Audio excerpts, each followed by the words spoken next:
Hola a todos, bienvenidos a este webinar por parte de STEPCAN, la colaborativa para enfermedades poco frecuentes en el Caribe y América Latina. En este video vamos a platicar sobre las trisomías, qué son y cómo se diagnostican, ya que el mes de marzo es el mes de la concientización de estas condiciones. Me presento con todos ustedes, soy la doctora Ana Lucía Yáñez Félix, soy médico general, egresada de la Universidad de Sonora. Soy especialista en genética médica, avalada por la Universidad Nacional Autónoma de México, con sede hospitalaria en el Instituto Nacional de Pediatría, y actualmente me encuentro haciendo una alta especialidad en medicina genómica, avalada por la UNAM, con sede en el Instituto Nacional de Medicina Genómica. Dentro del contenido de esta plática vamos a responder 4 grandes preguntas. ¿Qué son las trisomías? ¿Qué alteraciones presentan las personas con trisomías? ¿Cómo se diagnostican las trisomías? Y si existe manera de detectar las trisomías antes del nacimiento.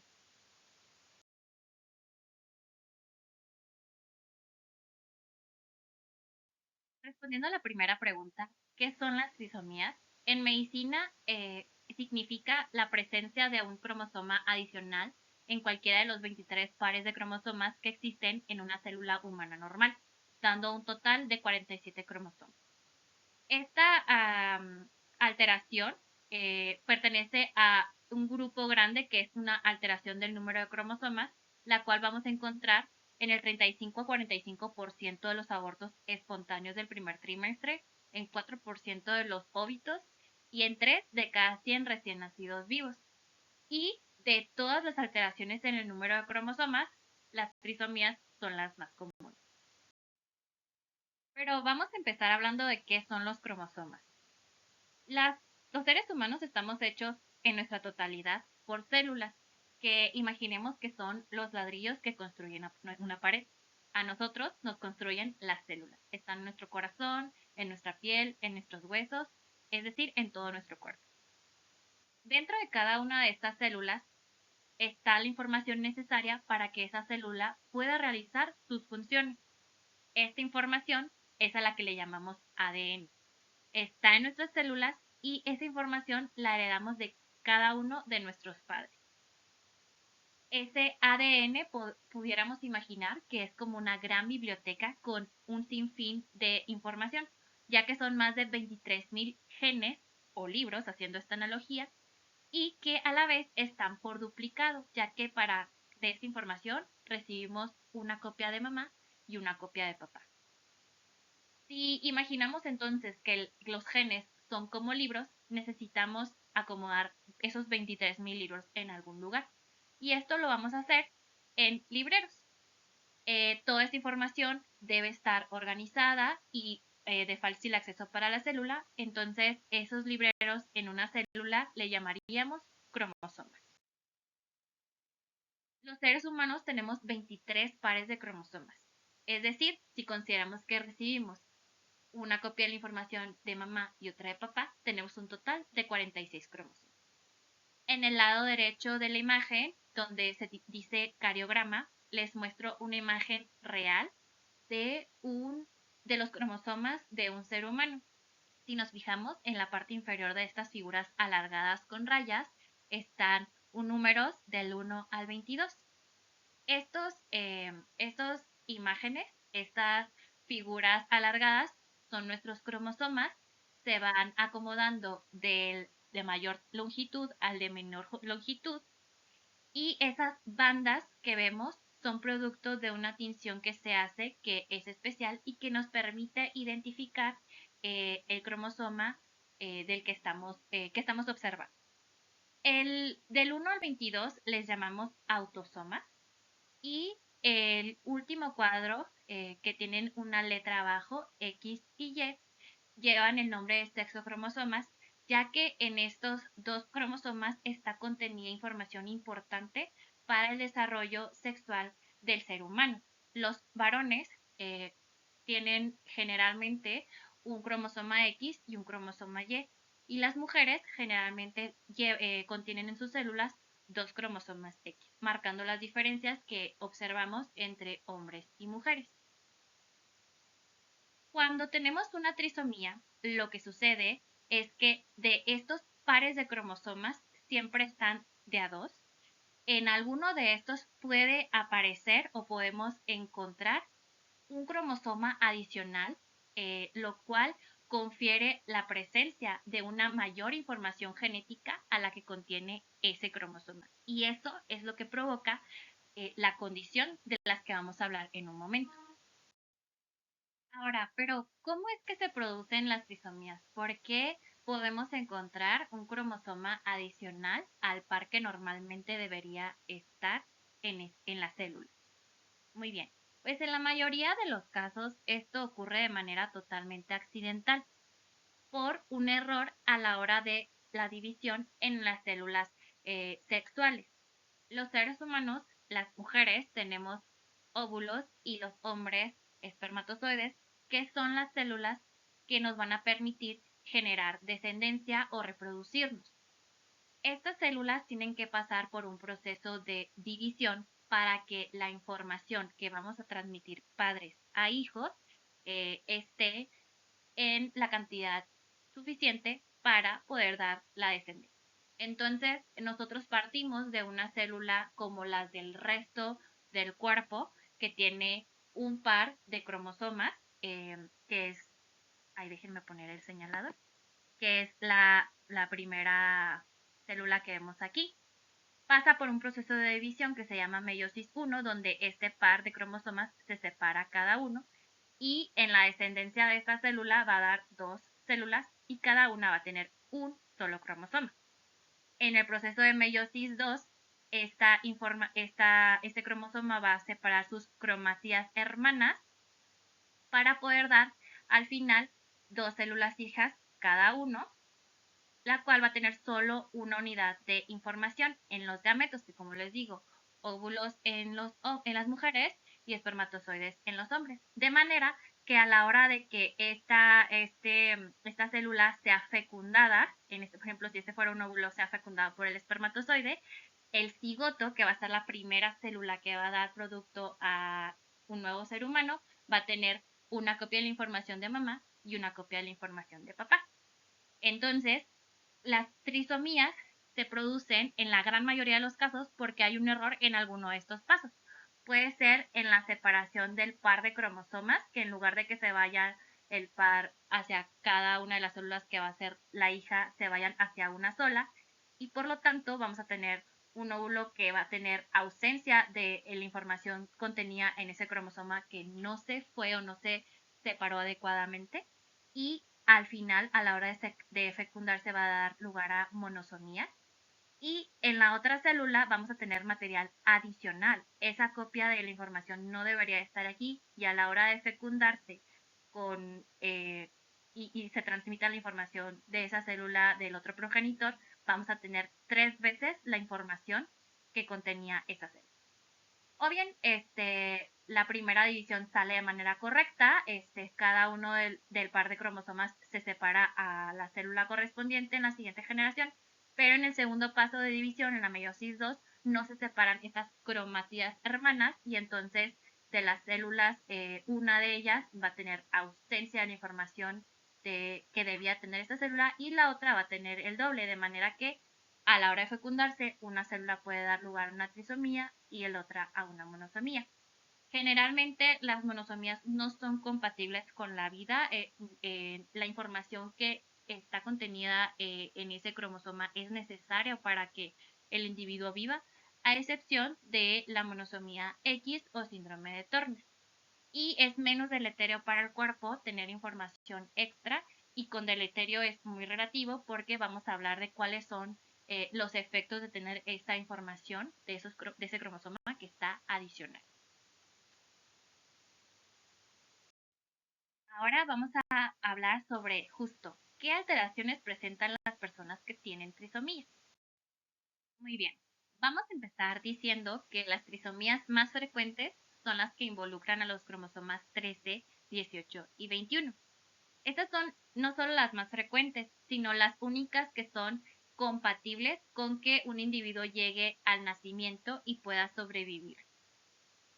Debido a que, si bien existen reportes de trisomías en otros cromosomas, la mayoría provocan abortos espontáneos, óbitos, y si llegan a nacer estos individuos con una trisomía en algún otro cromosoma distintos a los que les coloco aquí, generalmente es porque ese cromosoma extra no está presente en todas las células del cuerpo de ese individuo. A eso se le conoce como mosaico.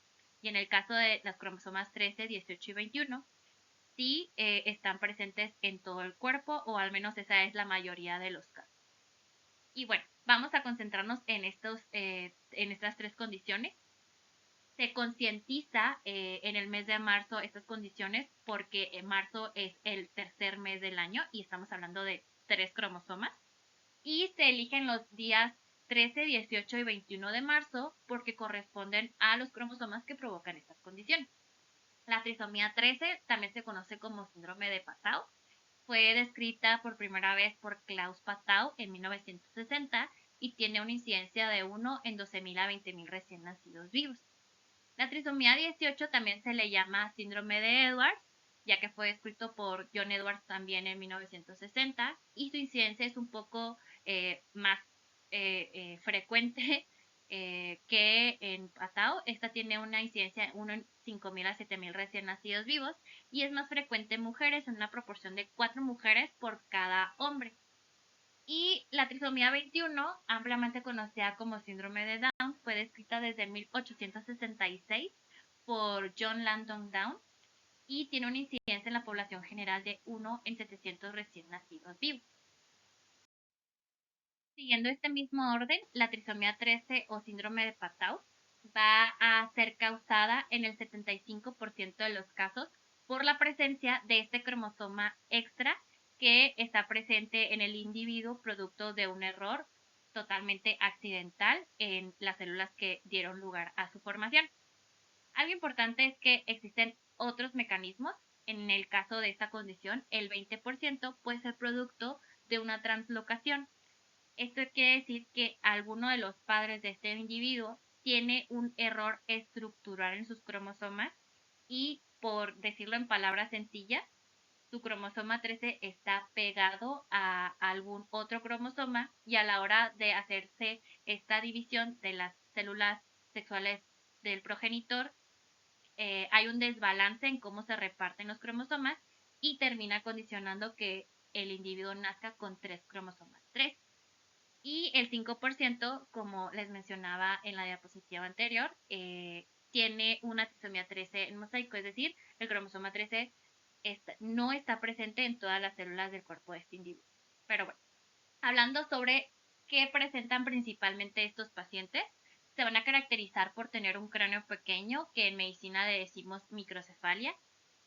Pueden tener desde ojos pequeños, que se conoce como microftalmia, hasta ausencia de los ojos. Los ojos suelen estar un poco más juntos de lo que normalmente esperaríamos para una proporción de las características faciales. A esto se le conoce como hipotelorismo. Y este puede llegar a ser tan severo que los ojos pueden llegar a solo formar uno solo. Suele estar presente un ojito en medio y eso se lo conoce como ciclopía. Los pacientes también pueden presentar labio y paladar hendido, como se aprecia en la foto que les coloco aquí.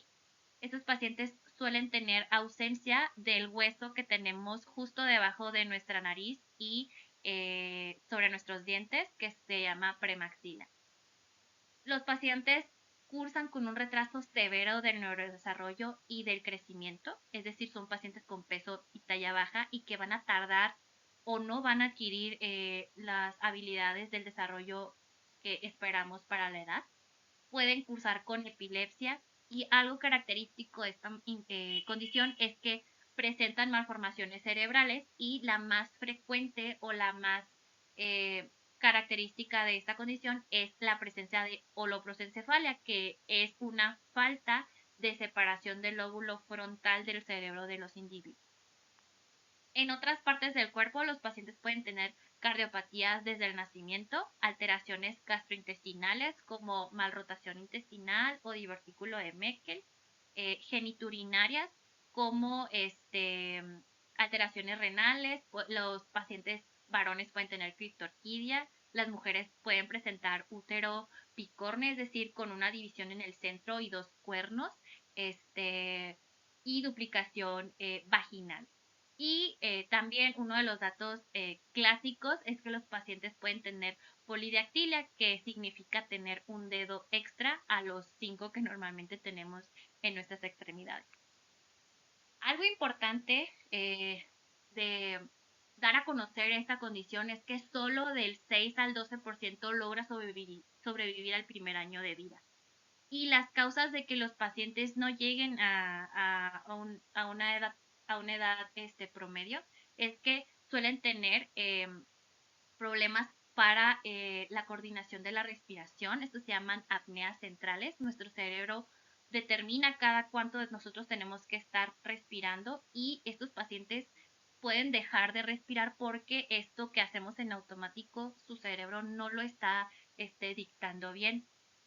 También el hecho de los problemas cardíacos, que suelen ser pacientes que están que viven encamados, suelen desarrollar infecciones respiratorias que suelen complicarse dadas las múltiples alteraciones que pueden tener y lamentablemente fallecen.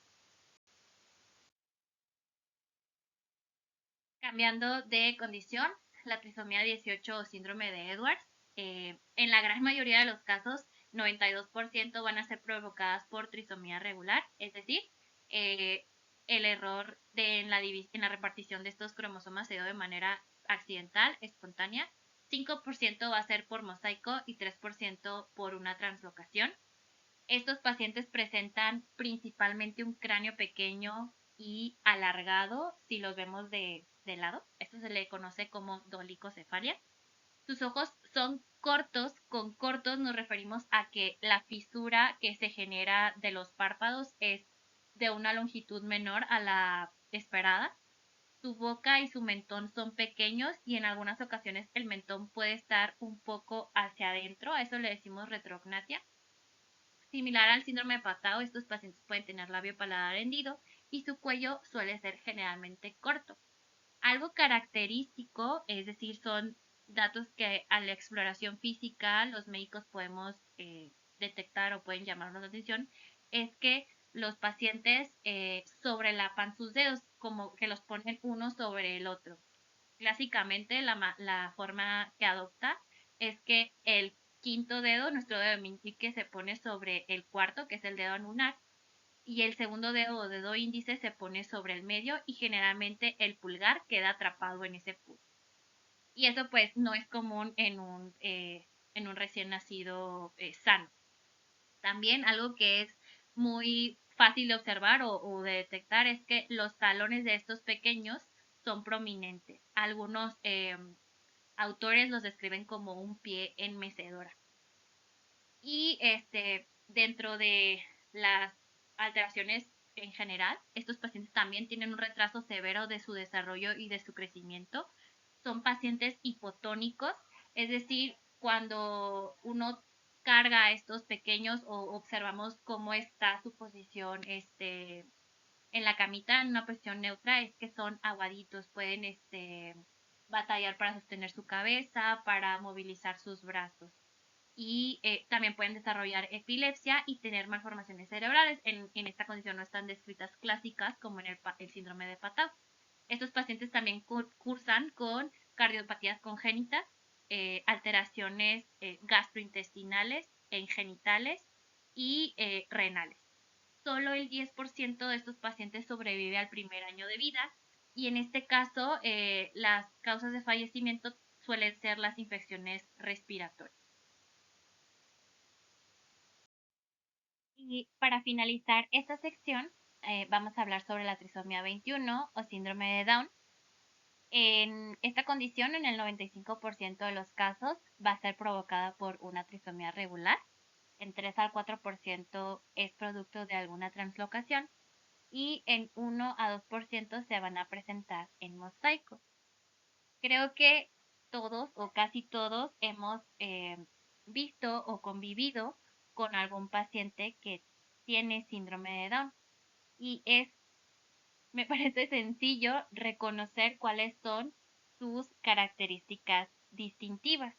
Estas pacientes suelen tener un cráneo pequeño, que si lo vemos de lado es corto, se conoce a eso como braquicefalia. Sus ojos aparentan ser rasgados, sus fisuras son oblicuas hacia arriba y su cara es aplanada. Estos pacientes cursan con un retraso del desarrollo y de su crecimiento, pero este es variable. A diferencia de la trisomía 13 y 18, tenemos pacientes quizá que tienen un retraso muy severo en la adquisición de sus hitos del desarrollo, pero hay pacientes que no lo tienen tanto y que pueden llegar a ser bastante independientes para las actividades de su vida diaria. Esto también en etapas más avanzadas se diagnostican a los pacientes con discapacidad intelectual y talla baja, y algo importante es que estos pacientes también tienen hipotonía. Los pacientes característicamente o una de las complicaciones que suelen tener son cardiopatías congénitas. Pueden también tener alteraciones en estómago, en intestino, en pared abdominal, genitales, renales, y me parece importante mencionar que suelen cursar con hipotiroidismo. Alrededor del 15% de estos pacientes tienen hipotiroidismo, y hago hincapié porque el hipotiroidismo, si empieza en una etapa temprana o este llega a ser congénito, puede agravar el retraso del desarrollo y del crecimiento del paciente. Algo importante y que no observamos en las otras trisomías, ya sea porque no logran llegar más del año de vida o porque el síndrome de Down es bastante frecuente y nuestros pacientes deben tener cuidados especializados al respecto, es que ellos tienen un riesgo elevado de leucemia. Esto lo vamos a observar durante la infancia, y en la etapa adulta es también importante mencionar que el 50% de los pacientes va a llegar a los 50 años, pueden presentar enfermedad de Alzheimer. El diagnóstico del síndrome de Down es clínico, es decir, un médico pediatra, un médico neonatólogo, un médico genetista, al observar a un paciente recién nacido con síndrome de Down, es suficiente con el reconocer sus características físicas para dar el diagnóstico, por lo que generalmente el diagnóstico de síndrome de Down se hace al nacimiento. Más del 90% de los pacientes con trisomía 21 va a sobrevivir el primer año de vida, y como les decía, más del 50% va a lograr llegar a los 50 años. ¿Cuáles son las causas de fallecimientos en el síndrome de Down? Bueno, estos se van a relacionar con la severidad de la cardiopatía que presenten algunos pacientes.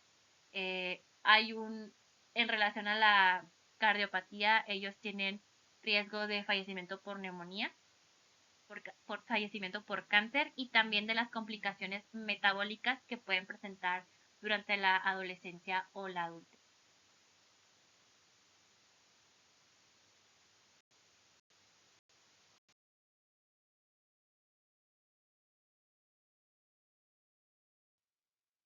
Entonces, ¿cómo vamos a diagnosticar a las trisomías?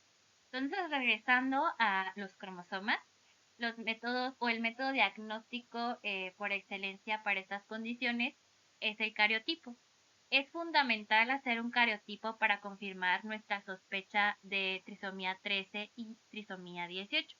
Para la trisomía 21, como les mencioné, el diagnóstico es clínico, pero hacer un cariotipo es crucial para poder establecer la posibilidad de repetición en una familia.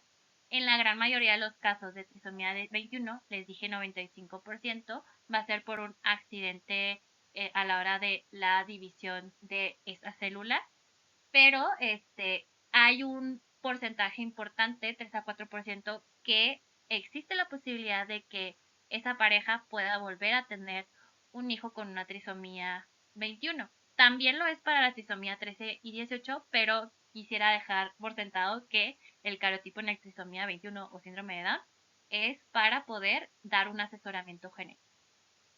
El cariotipo es un estudio que suele tomarse en una muestra de sangre periférica. De esta muestra de sangre periférica se aíslan y se cultivan los leucocitos, son estas células de defensa, los glóbulos blancos, como le llamamos coloquialmente, se siembran para tener una suficiente cantidad de células. Se les da un tratamiento especial para poder mm, hacer que los cromosomas se detengan en una cierta fase del crecimiento de la célula, se llaman metafase, y se les administra, les digo, otros suplementos para lograr que las células se hinchen y nos permitan ver los núcleos donde vamos a encontrar la información y que está acomodada en los cromosomas. Entonces, un profesional experto capacitado para el análisis de cromosomas, se les conoce como citogenetistas, realiza la lectura de muchas células, generalmente se leen un mínimo de 20 células para poder evaluar si hay alguna alteración en el número de pares de cromosomas que están en esas células. En el caso de la imagen que les pongo aquí en la diapositiva, es un cariotipo normal de un individuo XX, son 46 cromosomas. Entonces, generalmente se suele reportar así: 46 XX si es lo que se encuentra, 46 XY. Hay situaciones de urgencia donde se utiliza una técnica llamada hibridación in situ fluorescente o FISH, en contextos de urgencia donde se necesita tener una orientación diagnóstica para saber si se trata de una trisomía 13 o 18. Hay ocasiones donde los pacientes están muy graves y el FISH hay una modalidad que se puede hacer en el transcurso de menos de 72 horas y que puede ayudar a tomar decisiones médicas de manera urgente. En el caso del cariotipo, suele tardar varios días en estar. El promedio es de 2 a 3 semanas y en algunos lugares puede llegar a ser requerir más tiempo para su análisis. En esta diapositiva les pongo el cariograma de un individuo masculino o individuo XY que tiene trisomía 13, donde en el círculo que les acabo de colocar podemos ver que hay 3 cromosomas 13. En el cariograma que les muestro ahora del lado derecho es de un individuo XY con una trisomía 18. Ahí se ven los tres cromosomas donde tenemos el número 18 abajo. Como les decía, el FISH, en se utiliza algo que se llaman sondas, que es una serie de nucleótidos con un orden conocido y que va dirigido a una parte del ADN que sabemos que al encontrarla va a permitirnos saber cuántas veces está ese material dentro del núcleo. Esta sonda lleva agregada o va acompañada de un fluorocromo, es como una luz que a la hora de, perdón, un elemento que a la hora de estimularla con un láser, va a generar un brillo de cierto color. En este caso, siempre tenemos como una sonda de referencia, es decir, algo con que comparar que si está bien lo que estamos haciendo. Déjenles pongo el puntero. Estas dos señales rojas o foquitos rojos corresponden a la sonda de referencia o para saber de control, y las foquitos verdes son lo que nos está señalando que hay 3 cromosomas 13. O bueno, sí, 3 cromosomas 13. Y en el lado derecho, y de igual manera, tenemos de referencia las señales verdes, que son las que nos dicen que estamos haciendo bien nuestro experimento o nuestra prueba. Y tenemos 3 señales de color, en este caso aqua, que nos indica que hay 3 cromosomas 18. Y como les decía, para la trisomía 21, síndrome de Down, el cariotipo simplemente nos ayuda a poder dar un asesoramiento genético de certeza a la familia. En el caso de este cariograma, tenemos un individuo XX que tiene la presencia de 3 cromosomas 21 en lugar de 2. Y Para finalizar este webinar, vamos a responder si la pregunta, ¿existe la manera de detectar las trisomías antes del nacimiento? La respuesta es que sí, sí existen maneras de detectar las trisomías antes del nacimiento. A este grupo de maneras o de técnicas se les conoce como estudios genéticos prenatales. Son pruebas que se aplican con la intención de identificar condiciones genéticas que puedan generar problemas de salud en el feto, ¿no? Y entonces dentro de estos estudios genéticos, algunos nos van a ayudar a identificar las trisomías. Podemos dividirlas en dos grandes grupos, en estudios que son de tamizaje genético prenatal y en estudios que son de diagnóstico genético prenatal. Suena parecido, pero no lo son. En las pruebas que son de tamizaje genético prenatal, van a evaluar el riesgo de que ese feto que se está gestando tiene una determinada condición genética. Y aquí es importante la palabra riesgo. Solo nos va a hablar sobre si es más probable que ese feto tenga una condición o no. Y bueno, existen diferentes estudios. Y por otro lado, en el diagnóstico genético prenatal, estas pruebas sí están dirigidas a diagnosticar, es decir, no hay duda de que ese feto embrión que se está gestando tiene esa condición para la que estamos haciendo la prueba.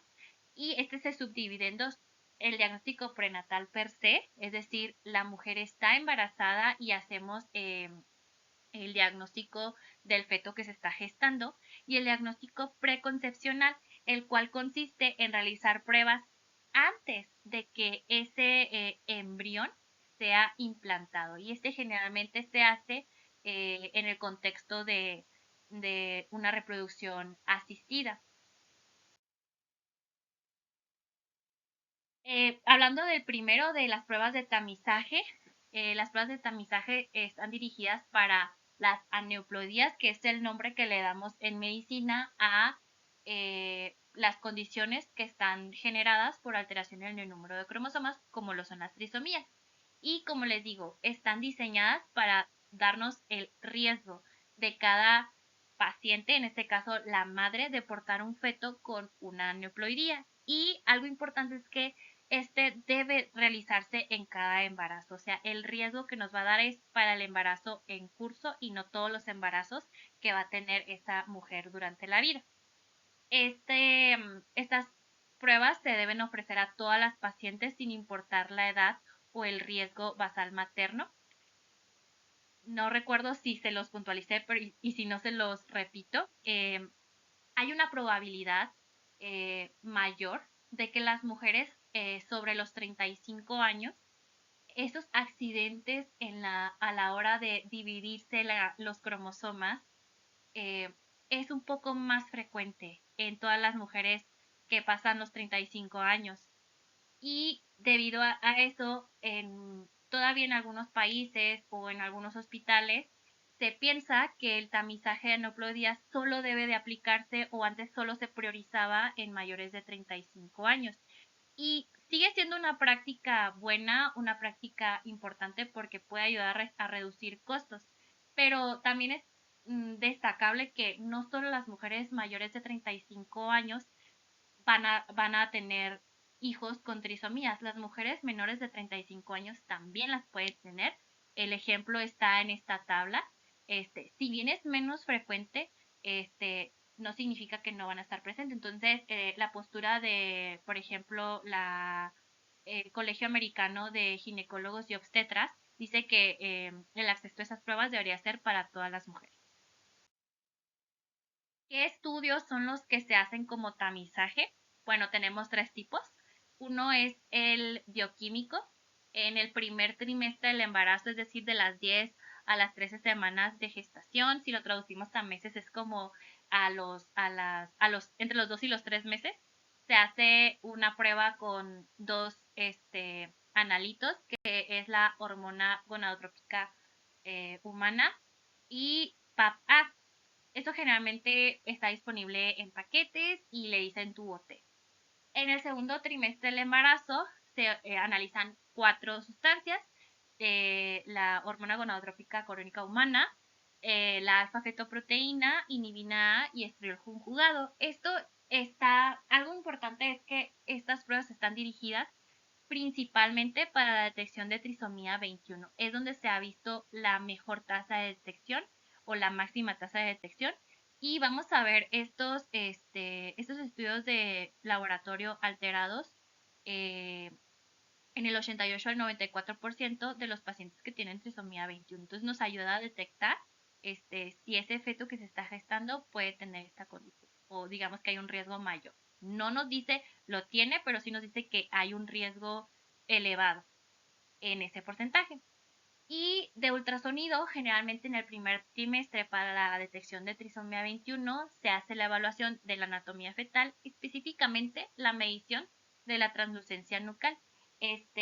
Debido a que si nos fijamos o si recordamos lo que les hablé sobre qué es lo que presentan los pacientes con trisomías, las tres condiciones tienen problema de cardiopatía congénita. Entonces, este problema de cardiopatía congénita genera un cambio de presión adentro del tórax y esto altera en cómo circulan los líquidos en ese feto. Y se ha visto o se detectó el patrón que esa alteración en los líquidos generaba un aumento sí, un aumento en la translucencia nucal. No les coloqué aquí una foto, pero es la presencia de un espacio eh, hipoecoico en la piel de la nuca de ese paciente. Y esta evaluación de la translucencia nucal junto con el análisis bioquímico nos puede dar una tasa de detección de trisomía 21 en ese porcentaje. Es decir, esta evaluación nos ayuda a saber el riesgo que tiene ese efecto de estar padeciendo alguna trisomía, específicamente trisomía 21. Y en el segundo trimestre, que se le conoce como ultrasonido estructural, se pueden evaluar anomalías estructurales que nos puede orientar hacia alguna de estas trisomías. Pero requerirá estudios adicionales para poder establecer si se trata o no de esas condiciones. Y el tercer tipo de prueba es el ADN fetal. Este se realiza a partir de las 9 a 10 semanas de gestación. En lo que se hace es un análisis de fragmentos de ADN libre del feto que está gestando una madre en la sangre de esa madre. Entonces lo que se hace es tomar una muestra de sangre en mamá y se separa el ADN que sabemos que puede estar circulando del feto y se analiza. Y este estudio ha tomado gran relevancia porque nos puede dar un riesgo casi perfecto de más del 99% a la hora de detectar trisomía 21. Sin embargo, es bien importante que se distinga que estas pruebas que les acabo de mencionar son para establecer riesgos.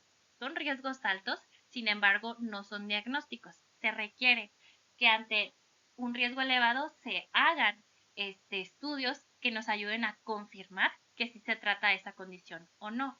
A lo que voy es que puede ser que hay un riesgo alto por esas pruebas y que en realidad el paciente, el feto no tenga esa condición, no tenga la trisomía o viceversa, que esos estudios hayan salido normales y que el feto en realidad sí tenga la condición. Y bueno, como les decía, estos métodos de diagnóstico genético prenatal se dividen en dos. En los prenatales, el estudio se hace ahora sí en el feto. Lo que se requiere hacer tanto en el paciente ya nacido es un cariotipo y la toma de muestras suele ser invasiva. En este ya requerimos hacer algo que se llama biopsia de vellosidades coreales, eh, que es la imagen de aquí.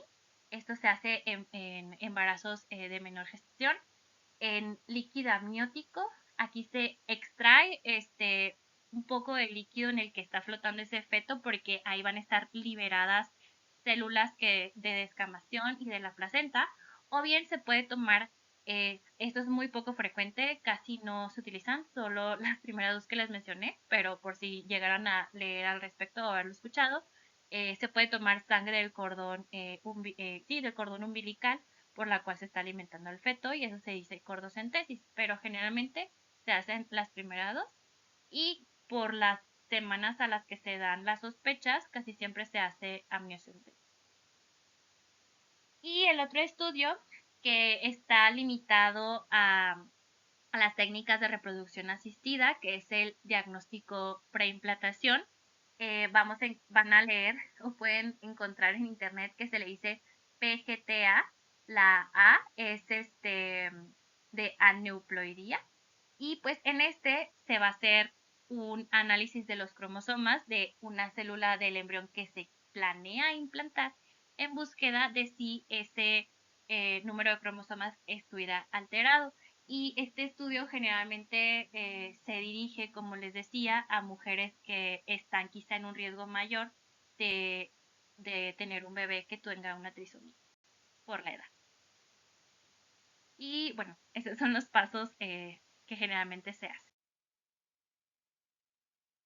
Para finalizar, es importante que para el tamizaje, diagnóstico y asesoramiento de las trisomías, los pacientes y sus familias sean atendidos por un equipo multidisciplinario y que idealmente este equipo incluya a un genetista, ya que somos el especialista capacitado para poder aclarar las dudas, sobre todo por ser condiciones de origen genético. Pero en este equipo también es bien importante que esté un pediatra, el especialista de las complicaciones que pudieran tener estos pacientes, eh, un profesional de la salud mental, ya sea psicólogo o psiquiatra o tanatólogo, trabajadores sociales, enfermeros. Nuestros equipos deben de ser completos y capacitados para la atención de los individuos con condiciones genéticas.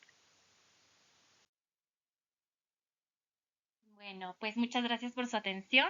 Espero que esta información les sea de utilidad y por favor sigan a CEPCAL en sus redes sociales para más información sobre enfermedades cofrecuentes como las que les acabo de platicar. En esta última diapositiva les dejo los nombres de las cuentas donde pudieran seguir a la colaborativa. Muchas gracias.